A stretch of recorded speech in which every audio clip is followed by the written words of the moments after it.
and I envy survey abbey. I bet you survey. Yes, envy no. But more consider say there will be a time maybe some of you will get back to the party and support party NPP. Nana People's Party. New Patriotic Party. Now you say New Patriotic Party, they are good at that. It's a Nana People's Party, and also it's a New Patriotic Party in the Wohan Cameroon. Now you will me and me papa quite so called the chile. Yeah, the MVP no, how you? And you won't know only choice. Say, oh, the answer say MPP.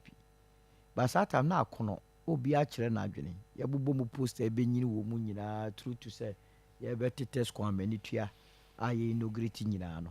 Na a chirawabi, mamma chirawabi. Where we a totally different thing. Is it Nanado? So we as president. No, we and automatically we as a leader of the party. We and I know Omukoko who's with him. Oh, so as former president, yes, and as a former leader of the party. Yeah, are you saying Senti say Mampeni Kufo Kobia? Does that mean say Mampeni Kufo that's why Kuta party? Or Kufo do the in the sense once or buy and to me empower and go for your person or political future no. A Tosuako or Mammo, say, my mua, your politics in your base casem. Yet to me, I say, Sir John, oh, she and who be an enemy, dear beer, which me the abo man. What dear mo beer, what yin be a cunya and sika, if free embra, no, or buy one kind of cranny sika and tina, yatwaba. I say, where are your penal? Ubu saw say, a dear pan and mujina so twaba mana, uska. So cook nipa. So go we are bansika, so call ye dear, yes, so near the man. And to what to me, I am power for be or party no more. I don't count in Ghana Kana costume. This uncle for the back coswa a detective piece, no, a massa political party. Why empower Crawford within? Yes. You know, Sanko for no so no, one more bar. The ideals and principles and policies of the MPP, and no here more. Yes, sir, bear a better coswa same one. Henry, yana dear yellow movement about a political party and chakra.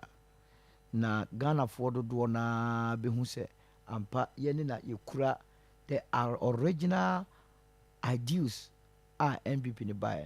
Do Dwana Domi. Tis a BB movement. I move about a party and chakra. Movement about a party and chakra.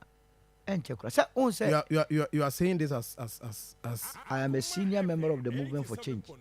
As a maker or Hebiano, a very serious issue. Afafanto, oh baby, or shall see free. Yeah. Shall see a lover, no about a year, no done, no about a son, ye kono. Oral and Chamateko was content crow. It was for a reason, because that time now of mine, my polarized. Would you grown as a Obana Electoral Commission because I call district and 2 tests ye who activity I disqualify. I said, go on no ballot to the show. But independent candidate dear. And yes, I near the behel, and into your corner, sir. Yeah, we was a party. Then check crowns a party. Now, don't want to war mine munoa. I am disappointed in the MPP and the NDC and other CPP near a be who here say, or Banum Domo and Toma Boydiano. And ye call man Macrubu, ye knew baby. Very soon. Very before the next election. I could be the tone and you say very soon you go pump champagne. Very soon. Like 2028, like Jimmy have a Sreyame, my was a post be banner, frontliners, Ghana Force, Jana no Poku, Obizo say, Urabo me. One the person go for it. Yenya bri mine more. And now Menoka say, what a jet dem, yes, a MC as a mayor, waste 1 penny, waste of a penny. One day, as Antimantem Krazuba, dear bank of 4, and men as a poet, sissy one. And to a moon, yes, our process. Almost been any puppy bed a bedroom. Anna, your friends say, Coca so catch you, can't no crown, aquashiasian. Your more has some mechanic crown for whom quassi. In Punyakasi, a copper pass a bishop, I'm an ababina naso. But ye have been your barber driver and I ready. Oh, can't ye a car. And didn't who ye be here say, or when you know a loose focus. She was so doing to my boy, any your strategy, any your plan. Yes, na kebiba min kebi yajitum so obeka ma adwene ya kan adwene na ya to adwene na yetumi dia koye ni. I listened to one professor no say kabeye pa this is a moment ka wo say Alan Kojo Chirmatin e consider say or return it to the MPP because oba ebeboa wo no one ebesa boa party no so Party there. Oral and Chamanti a week or two to elections no can send began for na meno enemy person met dwell too much because any day the new patriotic party so much should I say omo yezo Alan factor no anya hwe omo abeba ye beduru ho ye nyanduru ho oka kire Ghana for say NPP a declining party so it is asem ngofo brante na se esa se oka ho bi ne chekere party na na onim aniswade hunu nti a party ni ba ya party ni igu a party ni kofomu a wa na oka ho chekere onim but oka sa no omo na enim party no fare bai omo ambre anchekere party ni bi no omo suma yon guys ko social media ni ada papa omu twa na da pa how many go election results bai ene de oka no ebo bra na a kire se party na ho de den e wo fom se si ame no ka sei se jon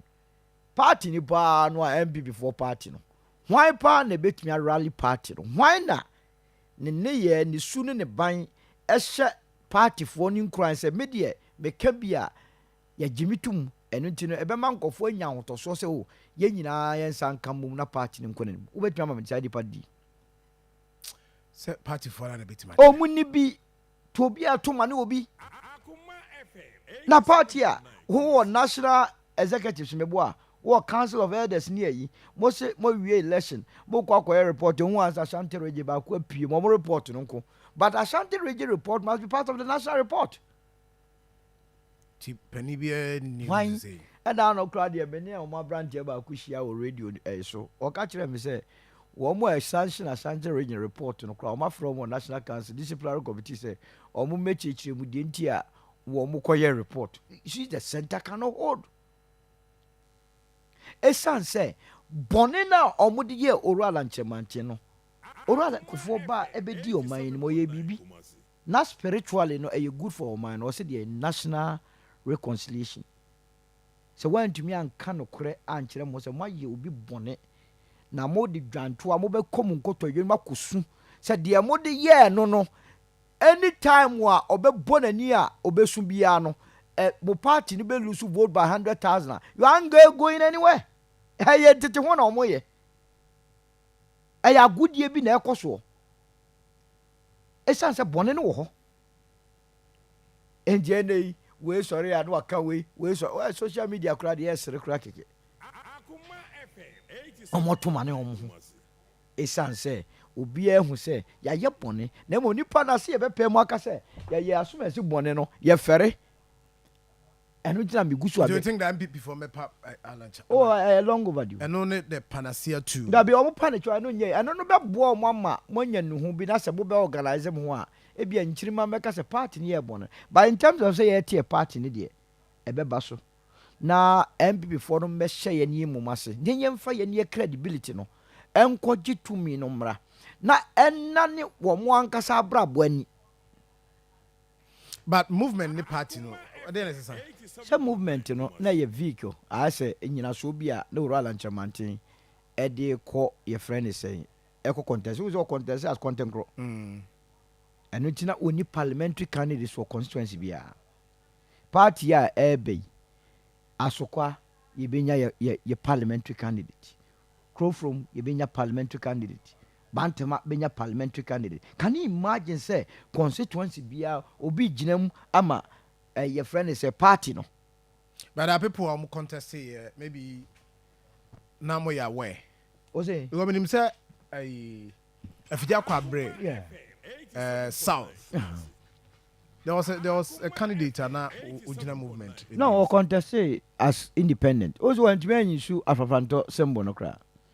Because all contest as independent candidate oral anchemante fa afafanto na nobody and a bit me afa sa afafanto no to be hu de obidie kube obidie ya adwe obidie ye friend is jata but ebia no why no yellow kakra bi no but political party dia won say emblem na ɛwɔ hɔ no ɛwɔ hɔ throughout a uniform upia nti what would be the name of the political party na me ka kyerɛ wa launch be de no aba sɛ maka ne nyina kyerɛ but enye movement for change bio bra ye ba ye beto nsa afrɛ mo afidie su ye afidie a ɛso but the me ka kyerɛ sɛ movement will metamorphose into a political party ama Ghana fo no dodo na omanigye ye ho no sɛ o report ya o kan ma mi ya Musa dan kwa kɔtrɔtrɔ ye ono so petra trɔtrɔ too much ono aka kyerɛ wo sɛ close to 30% of omo ana nke beto aba mo rural nchemante no onkoto ma dwom ama ana meboa